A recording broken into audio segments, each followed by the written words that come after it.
People are just scrambling. North Carolina reels from devastating storm. Hello, my subscribe and my channel and click like and subscribe. News started. On Monday, Mayor Patrick Fitzsimmons found himself at the epicenter of a disaster zone.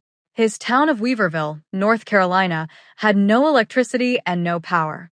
Only one grocery store was operational. Utility poles had gone down. The town's water plant had flooded, and people had been without safe drinking water for 4 days, he told the BBC.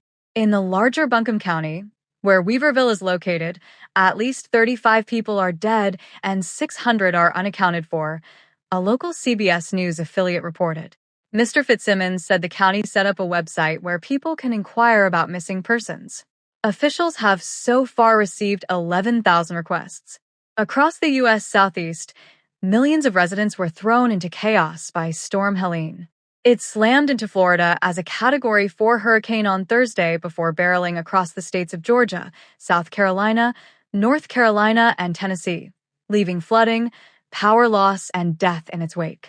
In the days since, the true scale of the destruction is coming into sharper relief as residents begin to return home to survey the damage. At least 116 people have died nationwide, officials have said. One of those people was Madison Shaw's mother. Her last words to me were, "I love you, be safe. I'll see you later," the resident of Anderson, South Carolina told CBS News. And I said, "I love you. I'll see you later as well." I can't even describe it, Ms. Shaw told CBS News. My mom was my best friend. A White House spokeswoman said on Monday that 2 million people are currently without power. President Joe Biden called the storm history-making.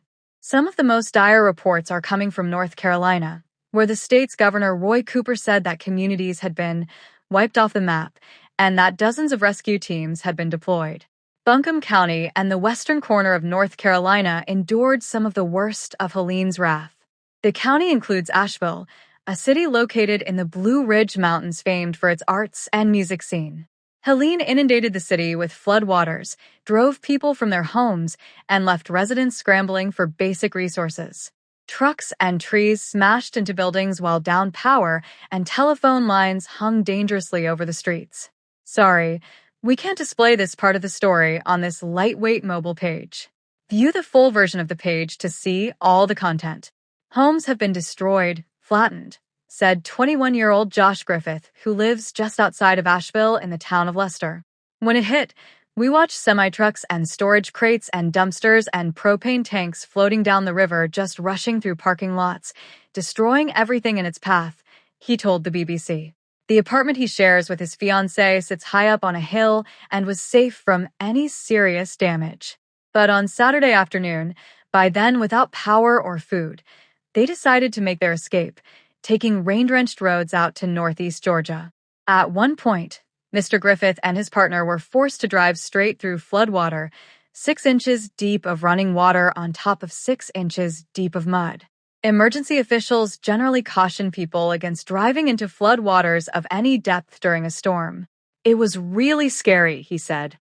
Anytime you're driving over rushing water like that, there's a fear your tires might slide out from underneath you.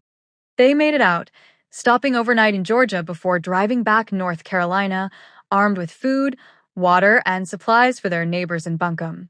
People are just scrambling to get any resources they can, he said.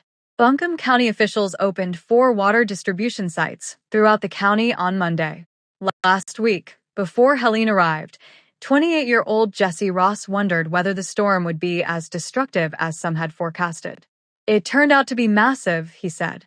Mr. Ross witnessed a torrent of water tear through his town of Waynesville, North Carolina, on Friday. The bridges were uncrossable.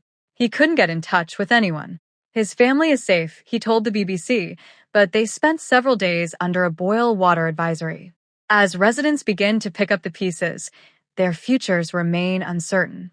Grayson Barnett, a lifelong resident who grew up in Lenoir, North Carolina, and now lives nearby, said a lot of the residents have spent their entire lives in these storm-ravaged communities. Some people are just poor and have lived in the same places for generations, he said.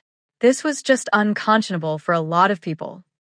Mr. Barnett feared that residents' deep ties to their communities may have led some to stay and weather the storm despite warnings. Entire communities have just been wiped off, Mr. Barnett said, and people may or may not come back.